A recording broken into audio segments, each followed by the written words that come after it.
नमः शिवाय।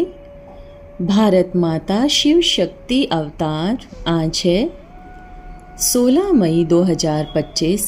Revise date है 10/12/1967।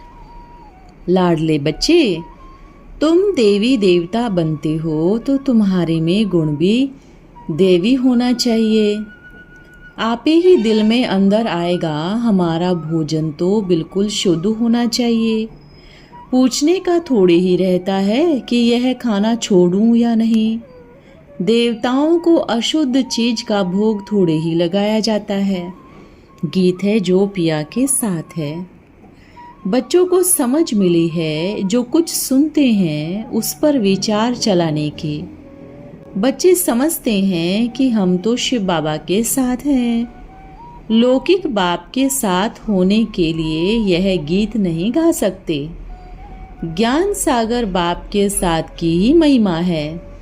यह है पढ़ाई। परंतु इसको बरसात नाम क्यों दिया है?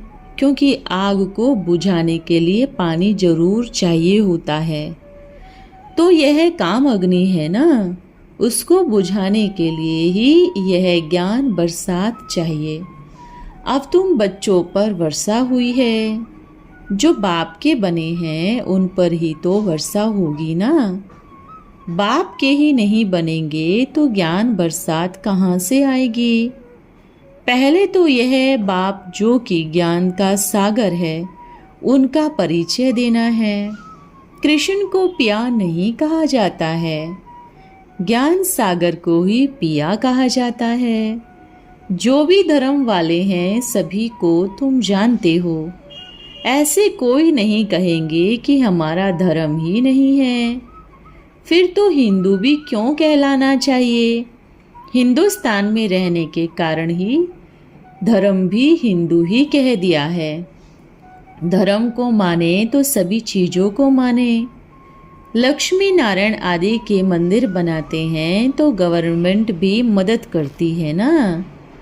रामलीला आदि करते हैं तो कितने पैसे आदि खर्च करते हैं। धर्म को मानने वाले भी हैं तो नहीं मानने वाले भी हैं।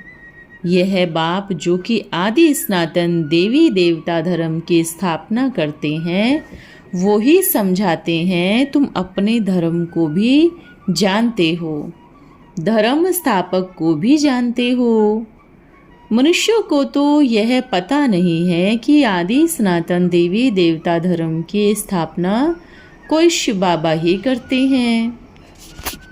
यह और कोई भी नहीं जानते। तुम्हारे इस गोले में लिखा हुआ है आदि सनातन देवी देवता धर्म स्थापन करने वाला परम पिता परमात्मा शिव है। गीता पर भी लिखते हो कि त्रिमूर्ति शिव परमात्मा की गीता, बाप की गीता गाई हुई है ना कि बच्चे की? अब बाप तो है निराकार, वो ही है ऊंचे ते ऊंच। उनको तो नंबर 1 में भी नहीं कहेंगे, नंबर 1 से भी ऊंचा है। उनके ऊपर नंबर नहीं लगा सकते। अगर पहले नंबर में आवे तो फिर तो उनको 84 के चक्र में भी आना पड़े। भगवान है ही एक जो इन 84 जन्मों के चक्र का नॉलेज बैठकर सुनाते हैं।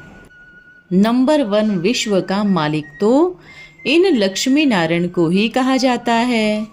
शिव बाबा को नहीं कहेंगे, वो तो एक से भी दूर हैं। वो गिनती में नहीं आते।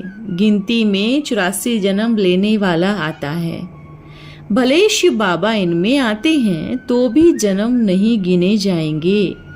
भले शिव जयंती मनाते हैं परंतु यह तो गिनती में नहीं आ सकते। 108 दाने गिने जाते हैं ना। 109 हो तो फिर तो उनमें ही एक यह भी आ जावे। परंतु नहीं, यह प्रवृत्ति मार्ग और निर्वृत्ति मार्ग न्यारा है। बाप कहते हैं कि मैं तो एक ही हूँ। गिनती में तो वो ही आते हैं जो कि चक्र में आते हैं। मैं तो आता ही हूँ सिर्फ पतितों को पावन बनाने। पावन बनाने वाला तो जरूर चाहिए ही ना। तुम बच्चे जानते हो कि दुनिया पावन थी। आदि सनातन देवी देवता लक्ष्मी नारायण का राज्य था। दुनिया भर में कोई भी ऐसा मनुष्य नहीं होगा जिनकी बुद्धि में यह बातें हो। तुम ही जानते हो 2500 वर्ष तो इन लक्ष्मी नारायण व देवी देवताओं का ही राज्य था। बाकी दूसरे आते रहे बाद की 2500 वर्ष में। बाबा के पास आते हैं, कहते हैं कि बाबा 5000 वर्ष पहले भी हम आपसे मिले थे। बाबा आप पर हम ही 5000 वर्ष पहले भी कुर्बान हुए थे। अब फिर हम आए हैं कुर्बान जावे। यह वायदा जो कि जन्म जन्मांतर किया था वो अब पूरा हो रहा है। बाबा आप फिर आएंगे तो आपसे हम जरूर वर्षा लेंगे। बच्चे ही तो वर्षे के हकदार बनते हैं ना। तुम बेहद के बाप से वर्षा लेते हो। 3 बाप इकट्ठे होते हैं तभी तुमको वर्षा मिलता है, और कोई ऐसा होता ही नहीं। क्रिश्चियन करके क्राइस्ट का वर्षा लेंगे वो लोग तो अपने धर्म पर बहुत पक्के होते हैं। कोई सीखने के लिए आते हैं। सन्यासी भले ही क्रिश्चियन को ले आते हैं, परंतु वो अपना धर्म नहीं छोड़ते। सिर्फ आकर देखते हैं कि किसने प्राचीन राजयोग सिखाया था। उस समय ही तो सारे विश्व में शांति स्थापन हुई थी। यह भी किसी को पता नहीं है। सारे विश्व में शांति तो तभी ही हो जबकि सभी परमधाम में हो। प्रलय माना ही शांति, परंतु प्रलय तो होती ही नहीं। शास्त्रों में दिखाया है कि प्रलय हुई, सभी खत्म हो गए, पांडव और एक कुत्ता बचा। यह जैसे कि एक कहानी बना दी है। बाबा मिसाल देते हैं, समझो यह बच्चा है, मानता है कि मैं आगे आदि सनातन देवी देवता धर्म का था। फिर ड्रामा अनुसार मैं अपने धर्म को भूलकर हिंदू कहलाने लगा। अब फिर बाप का बना पवित्र भी बनते हैं। समझो यह शिव बाबा को याद करना छोड़कर क्राइस्ट को याद करने लग जाता है। फिर इनकी वो पहले वाली समझ तो चली ही गई ना। देवी देवता धर्म तो सभी से अच्छा है। यह क्रिश्चियन धर्म तो 3rd ग्रेड वाला है। हम अगर क्राइस्ट को मानेंगे फिर तो स्वर्ग में आ ही नहीं सकेंगे। गोया स्वर्ग को लात मार देते हैं। अच्छा फिर कोई मुसलमान बन जाते हैं। ऐसे होता तो बहुत ही है ना। बाबा ने भी 12 गुरु किए, कोई राधा स्वामी पंथ का बन जाते हैं। अभी हम जानते हैं कि हम तो स्वर्ग में जाने वाले हैं। राधा स्वामी के तो वह पिछाड़ी में आने वाले हैं। स्वर्ग में तो जा ही नहीं सकेंगे। फिर स्वर्ग की स्थापना करने वाले को याद भी कैसे करेंगे। ऐसे तो नहीं है ना कि सभी को याद करने लग जाएंगे। वो तो फिर भक्ति भी व्यभिचारी हो जाती है। सभी भक्त व्यभिचारी नहीं होते। राधा स्वामियों के होंगे तो उनको ही मानेंगे। सन्यासी अपने सन्यास धर्म को ही मानेंगे। एक धर्म को पकड़ना चाहिए, नहीं तो आखिरन समझ में ही नहीं आता कि किस झाड़ की चिड़िया है। कोई तो ऐसे हैं कि क्राइस्ट को व साईं बाबा को ही याद करने लग जाते हैं। मुसलमान जो भी हैं वे सब मोहम्मद के पीछे आए हैं। इस्लामी धर्म तो अलग है। मोहम्मद को तो अभी ही थोड़ा समय हुआ है, तो अब उनको भी याद करते हैं तो दूसरे को भी याद करते हैं। एक को याद किया तो फिर तो दूसरा धर्म वाला भूल जाना चाहिए। एक को ही पकड़ना चाहिए। तीनों चारों धर्मों में तो आएंगे ही नहीं। जो आता है उन्हीं को गुरु बना लेते हैं। फिर वर्षा तो पा नहीं सकेंगे। वो तो भक्ति की लाइन में आ जाते हैं, ज्ञान की लाइन में नहीं। यहाँ पर भी बीज बोया तो वहाँ पर भी बीज बो देते हैं। क्रिश्चियन के पादरी आदि आते हैं तो भी वो पंडित आदि तो इकट्ठा करते ही है ना, तो उनको पैसे भी देते हैं। उनके पास पैसे तो ढेर हैं, उससे ही खर्चा करते हैं, जास्ती भीख नहीं मांगते। अब तुम लोगों को तो परवाह ही नहीं है। तुमने तो एक ही बाप को अपना बनाया है, वो तीनों ही हैं। तुम्हारी तो बातें ही बिल्कुल ही न्यारी है। सबसे ऊंच बहुत सुख देने वाला धर्म को भूल दूसरे तीसरे में जाना गोया बाप के वर्षे को छोड़ देना। परंतु फिर भी थोड़ा बहुत ज्ञान सुना है तो उसका विनाश नहीं होता। आएंगे जरूर, याद की यात्रा में नहीं रहते, इसलिए पाप विनाश नहीं होते। पाप और ही बनते जाते हैं। जन्म जन्मांतर के सब पाप रह जाएंगे। पाप करते भी रहेंगे तो जमा होता जाएगा। थोड़ा थोड़ा करके कला उतरती तो है ही ना, सीढ़ी तो जरूर नीचे उतरेंगे। यह तो समझ की बात है। कोई ना भी समझे तो आपस में भी पूछ सकते हैं। अगर बाप से पूछने में लज्जा होती है तो आपस में भी पूछ सकते हैं। ना समझ में आता है तो बाप के पास आना चाहिए, फिर ऊपर से भी पूछा जाता है। वास्तव में तो कुछ भी पूछने का रहता नहीं है। हम देवी देवता बनते हैं तो हमारे में गुण भी दैवी होने चाहिए। आप ही दिल में अंदर आएगा। हमारा भोजन तो बिल्कुल शुद्ध होना चाहिए। पूछने का थोड़े ही रहता है कि यह खाना छोड़ूं या नहीं। समझते हैं हम देवता बनने वाले हैं तो वह दैवी गुण धारण करने हैं। देवताओं को ऐसे अशुद्ध चीज का भोग थोड़े ही लगाया जाता है। यह तो आप ही छोड़ना पड़े। अगर लाचारी मेंस आदि में खाना पड़ता है, इसके लिए भी बाबा ने समझाया है। बाबा हर बात मुरली में समझा देते हैं। मेंस आदि में खाना पड़े, तुम याद में रह कर खाओ तो असर नहीं होगा, सिवाय याद की यात्रा और कोई उपाय नहीं। बाप समझाते हैं मुख्य बात ही है कि पतित से पावन होना। रावण राज्य में सभी मनुष्य पतित है ना। बाप कहते हैं यह काम महाशत्रु है, आदि मध्य अंत दुख देने वाला है। बाप पूछते हैं पतित तो नहीं हुए हो? पापों का सफाई का रास्ता भी बताते हैं। वह तो एक ही रास्ता है, दूसरा कोई रास्ता होता ही नहीं।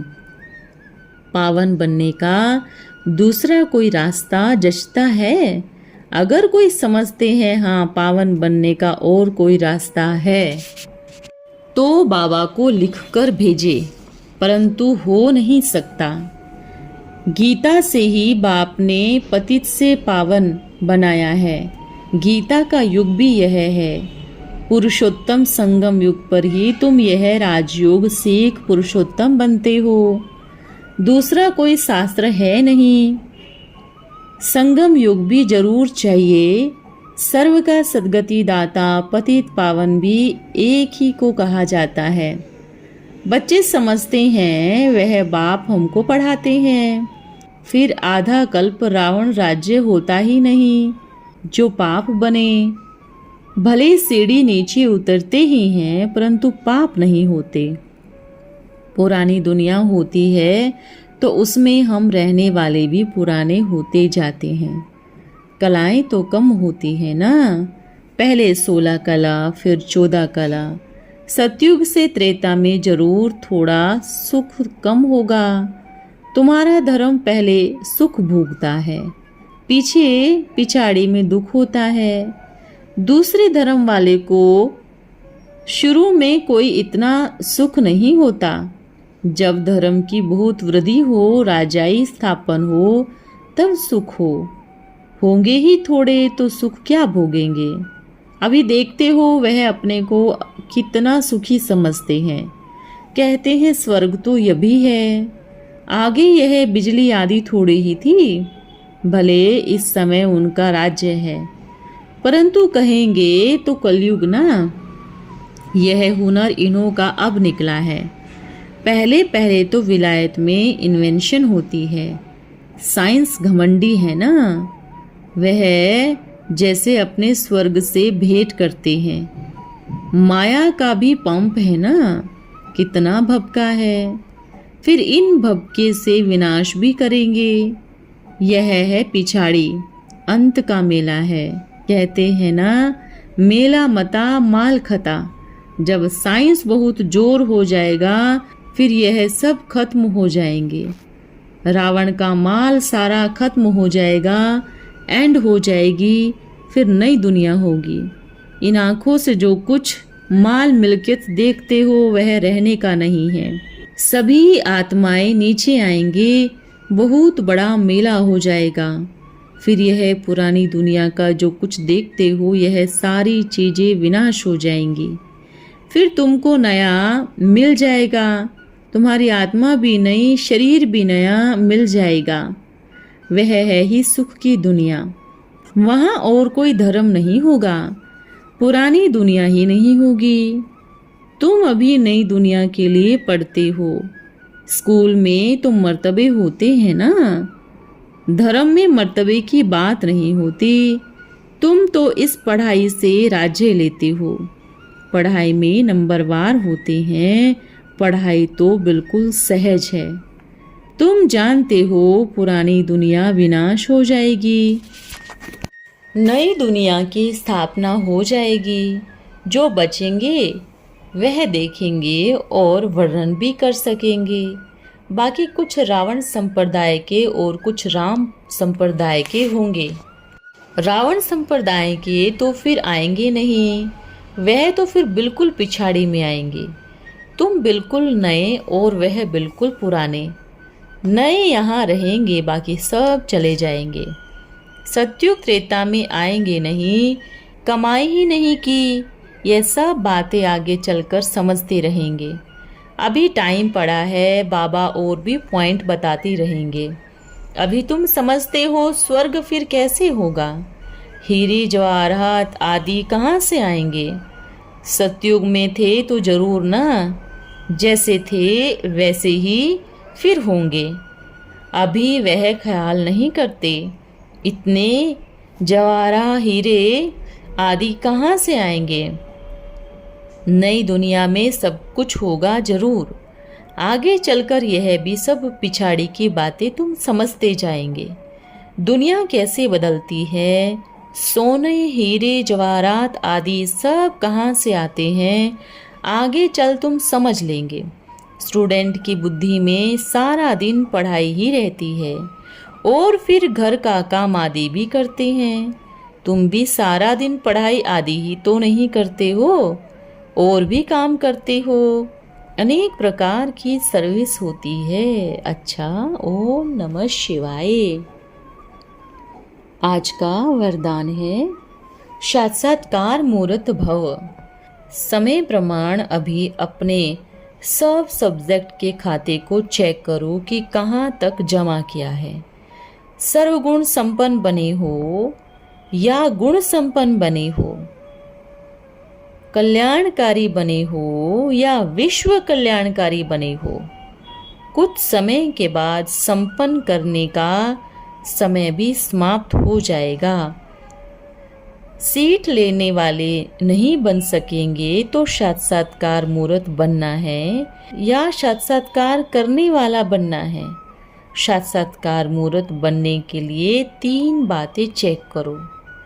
पहली बात है सर्व अधिकारी अर्थात सर्व कर्मेंद्रियों पर अधिकार कहाँ तक है। दूसरी बात है परोपकारी अर्थात सर्व प्रति शुभ भावना और श्रेष्ठ कामनाएं कहाँ तक बने हैं। तीसरा है सत्कारी अर्थात सर्व के सेवाधारी बने हो। ओम नमः शिवाय।